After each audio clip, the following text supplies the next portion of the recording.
Hello, everyone. Welcome to SS031. This is still SS031, Understanding the Self, and I'm still Sir E. This is your uh, lecture for today. We are now moving on with our next lecture, which is concentrated on the spiritual self. Now, we have to admit that we are not only biological beings, we're not only sexual beings, we're not only psychological and social beings, but we cannot deny the fact that we also are spiritual beings. And so today, welcome again to our discussion. This is the spiritual self.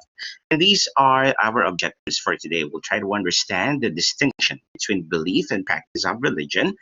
We'll also distinguish the different ways people understand the soul. Also, we'll try to appreciate the functions of rituals and ceremonies and differentiate religion, magic, and witchcraft and search and speculate on the meaning of life.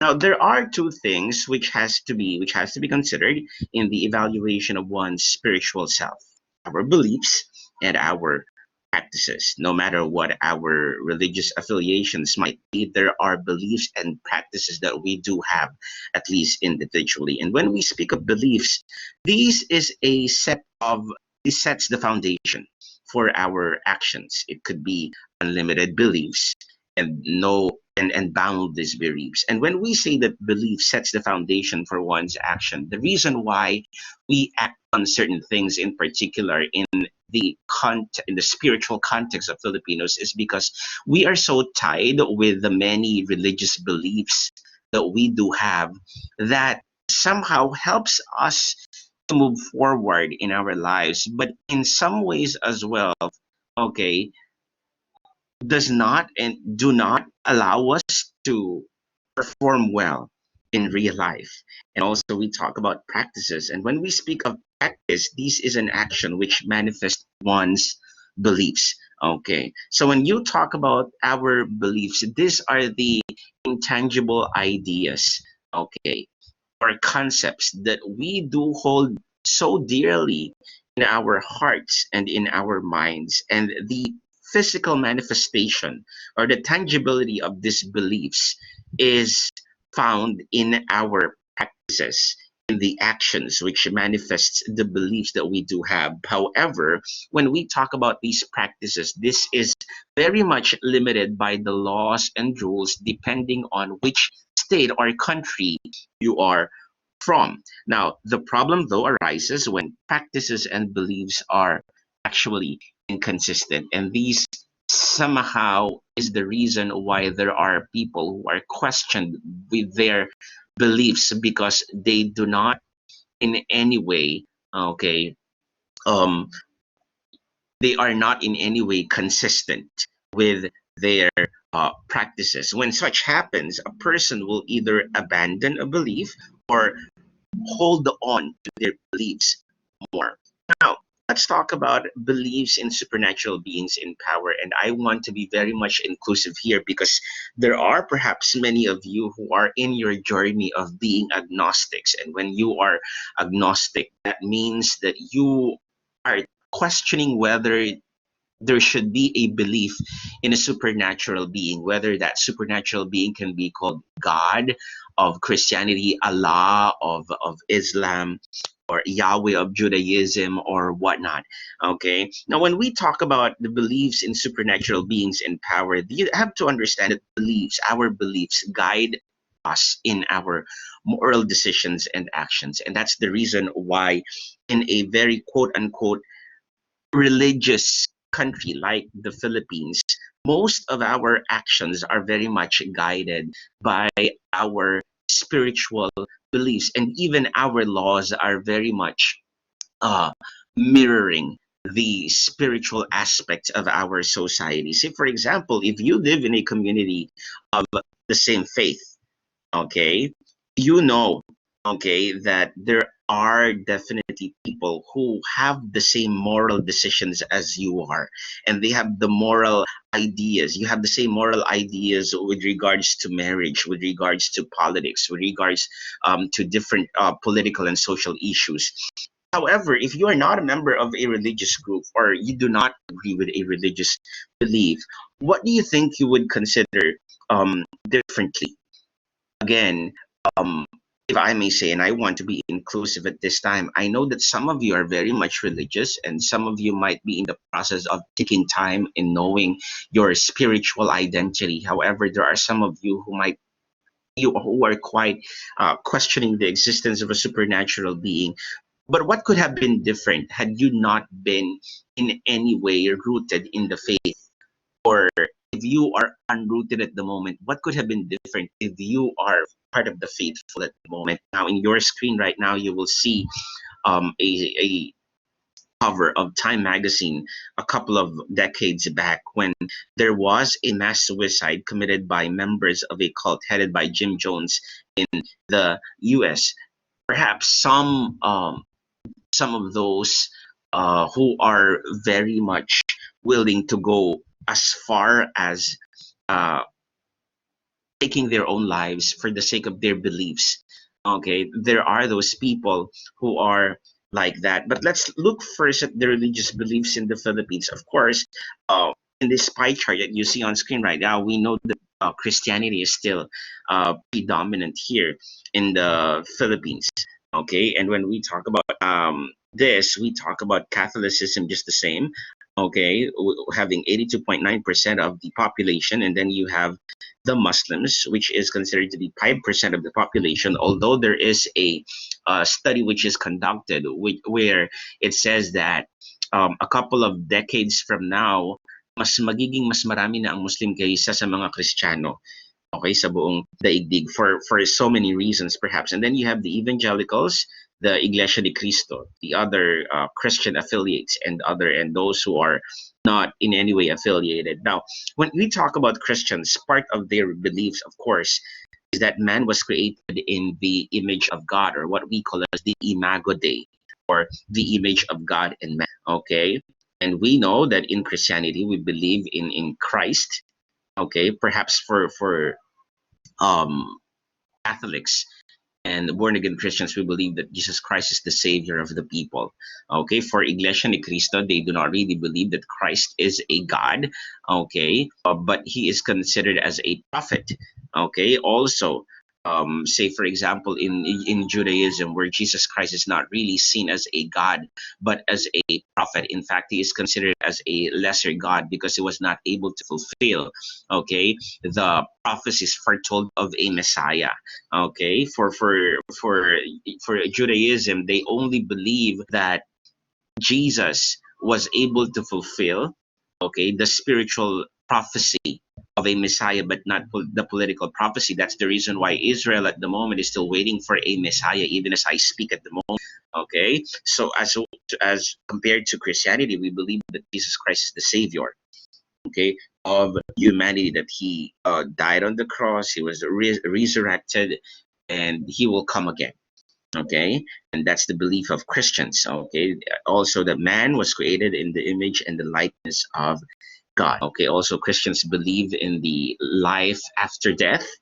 Okay, which perhaps many other religious beliefs, okay, do not necessarily believe. Okay, and then we have Buddhism and Hinduism. Of course, when you speak of Buddhism, your target, your aim is to become the enlightened one, and that is the meaning of Buddha, the enlightened one. Okay, that is coming from Siddhartha Gautama, who is considered as the father of Buddhism, who once was a prince who abandoned his princely life in search for um, the answers to the questions that he had when he saw the people in pain, suffering, because he lived a very secluded life away from the people.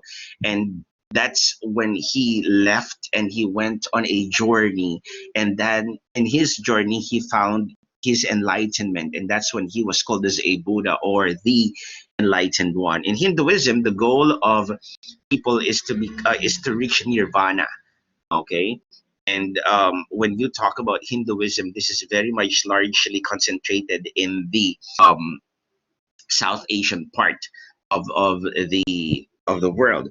And this is the main, okay, if I may say, this is the main religion of Indians, if I may say, and this is we where the concept of the caste system was included, and they do not believe in a personal God. Okay, and when you speak of Hinduism, they got a lot of gods, thousands of gods, including the idea that animals could be considered as superhuman or gods as well. And then you have the concept of Muslim, which means surrendered, one who is surrendered to Allah. Okay, and he submits to Allah, who is considered as the God of Muslims and his laws. And then you have the concept of Protestantism. Let me just make sure and clarify that Protestantism is actually part of Christianity. The only reason why the Protestants were considered as such is because of its history. This was actually part of, in the 16th century, back in Germany, when Martin Luther actually protested. He was a German monk who protested against some of the practices of the Catholic Church, and because of that, he was considered to be a Protestant, one who protests against the Catholic faith. And these Protestants believe that salvation is only found through Jesus Christ himself, who is the savior of the world. And then we have the concept of the indigenous beliefs, particularly of animism. Okay, ano yung animism? Sila yung mga mahilig sa anime. No, that's not true. Okay, when we speak of animism, they believe in the uh, existence of the spirits in nature. Okay, where inanimate objects are actually perhaps in the current state of the city, wala na tayong masyadong nakikita nito. But when you go to far-flung areas, still animism is very much alive, okay, to this day.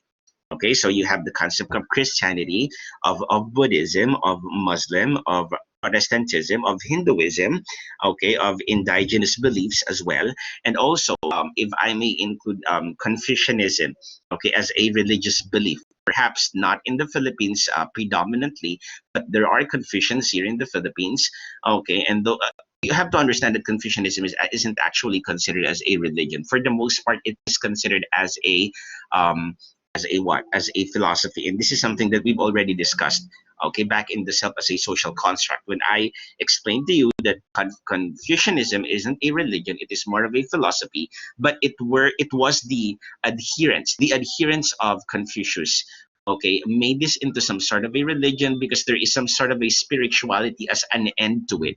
Okay, when you try to understand and do what the uh, social dimension of Confucianism actually entails us to do. Okay, when we talk about practices, this includes worship.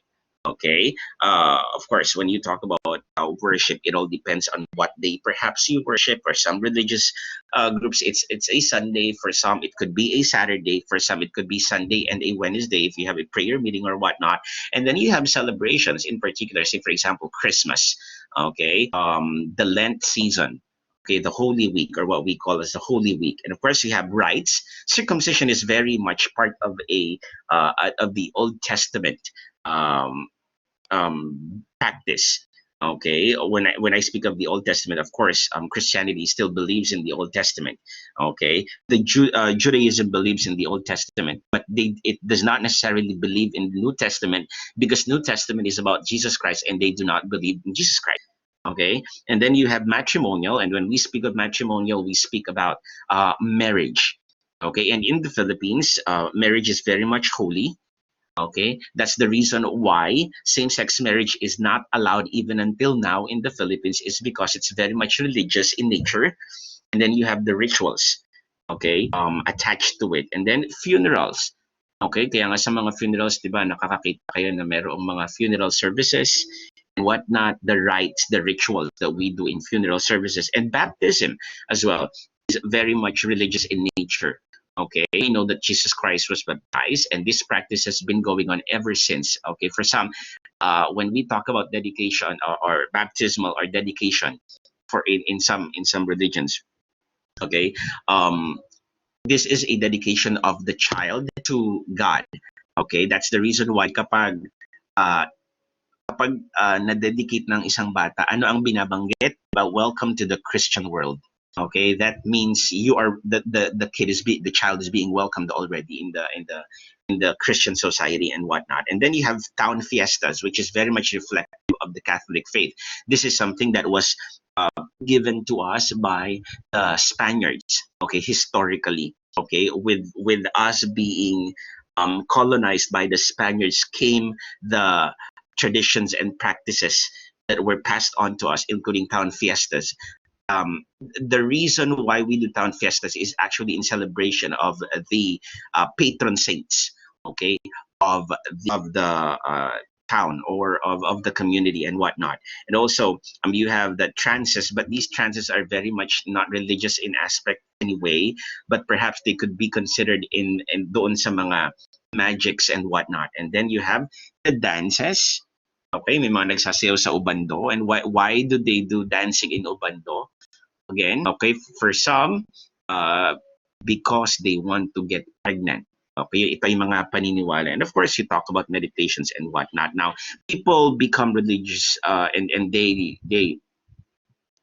these practices become really these beliefs become religious practices when they are considered sacred by the practitioners. Hence, the practice of an individual is very much relative on the religious beliefs as well. Okay? Say, for example, sa mga Katoliko, binabaptize ang mga bata.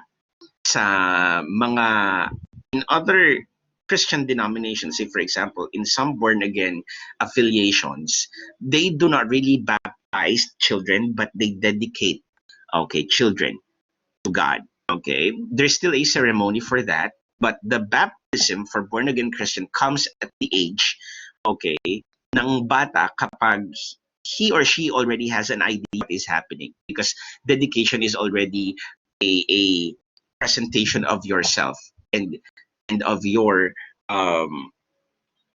surrender to God, okay, and you being identified with Christ, okay, in death and in life. Okay, so that is what baptism is all about in the Protestant faith. Okay, and also you talk about the burning of incense. We talk about Holy Communion, which is what done in celebration or in, okay, when we speak of Holy Communion, this is done in commemoration of the death of Christ. For Catholics, you usually do this like weekly, if I'm not mistaken. Okay, for born again and Protestant groups, they do it like, for some they do it once a month. For some they do this once a year. For some they do this twice a year. So it all depends on the practices of the religion, okay, or the beliefs of the religion. And also, wine can be profane, but when used in mass, it becomes holy. That's what the Catholics actually believe. But for some, they use grape juice, okay, in replacement of the wine. Okay, okay. Now there was a case, okay, Evelinag versus the superintendent of school, where students who were members of the Jehovah's Witnesses refused to participate in the flag ceremony because Jehovah's Witnesses believe that saluting the flag is considered idolatry, and because of this, they were kicked out of school and nagsampa sila ng kaso sa eskwelahan. And the court ruled in favor of the students because they believe that the practice of religion is of paramount importance. The reason why, perhaps if you have um, classmates before who were Jehovah's Witnesses, they would definitely excuse themselves, okay, to participate in flag ceremonies because of their belief that saluting in flag is actually considered idolatry. And we have to respect that because that's part of their freedom of religion. We do have, at least as enshrined in the Philippine Constitution. Did you know that in the Philippines, one can be imprisoned for committing the crime of offending the religious feelings? This is in Article 33rd of the revised Penal Code. Okay, now religious practices in the Philippines is often incorporated, okay, in many religious beliefs. Thus, in one home, minsan dito makakita tayo ng mga Buddha, okay, ng mga incense, ng mga altar, ng mga Santo Niño. Perhaps in your own house, meron kayong ganito, meron kayong mga grotto na tinatawag. Now, the mixture and blending of different religious practices made it confusing as to what is biblical, what is spiritual, what is traditional, and what is actually cultural. And sometimes, kapag may mga tao, say for example, na mga santo, we think of them as very spiritual, but in reality, it's only part of the culture. That's only part of the tradition. That does not necessarily follow that they can be spiritual and that they pray every day to that. But since there is a blurred line, okay, it's somehow confusing as to whether things are biblical, spiritual, traditional, or cultural. Okay. Also, we talk about the concept of dunggan or the spirit or the soul. Now, people have different ideas as to what soul is. Say, for example, Socrates and Plato believed that man is soul only. However, St. Thomas Aquinas believed that each living thing has a soul. Hinduism believed in the soul. They believe in the soul and they call this as the Atman, which is the universal eternal self. For Buddhism, they believe that the eternal soul is only illusory. Okay? They believe in Buddhism, they believe that the eternal soul is only illusory, meaning it is not real. It is just based on illusion. Animism, okay, the Dungan, the soul gives life, animation, and sensibilities to a person. It leaves the body during sleep and roam. So this is what animistic people believe, okay, that the soul leaves the body during sleep and roams. Perhaps ito yung nangyayari sa mga panaginip natin, okay? It has a will of its own thought, though it resides in the body. So whatever you believe in the idea of the soul is very much dependent on your religious affiliation and whatnot. Now, why do we need religious beliefs, okay, and ceremonies? Now, Solstice in 2020 in 2004 uh, gives us three ideas of the benefits of rituals. First, it promotes cooperation. This is when you see a community of people doing the same thing. They are cooperative in doing what they want to do. And also, it signifies commitment to their God. Okay, say you will not be doing these sacrifices if you definitely weren't committed. Okay, that's the reason why in doon sa Holy Communion, some people do that because perhaps some of them are not fully committed, okay, in their concept of what they are doing. And also, another thing is that it gives them the assurance that the members will not just be tithers, okay, because it talks about sacrifice, okay, and sacrificing is definitely not an easy thing to do, okay. Now, also we talk about the concept of religion, magic, and witchcraft. According to Durkheim, religious rituals involved the community, whereas magic involves the individual only. Although this can be blurred because there are some people who does magic communally. Okay, and that's the thing. When we talk about magic, this is not the same as the illusion or tricks. It is a method that interface with the supernatural by which people can bring about particular outcomes. It somehow gives people a sense of control on what is going to happen. But how does magic affect our spiritual self? Say, for example, during an exam, a student can go either to religion and pray or go to magic and do a ritual. How does one do magic? Students will somehow perhaps wear a shirt that has brought him luck or use a ball pen, thinking that by wearing that shirt or by using that pen, one will pass. Okay, I'm not sure if you do that, okay, in any way, but some of us, of course, that's just a ritual. We don't really consider that as a magic or whatnot. Okay, now, is there any magic ritual that you do? I'm not sure. Okay, um, why do people go to magic? In the past, those set of actions might have brought good ending.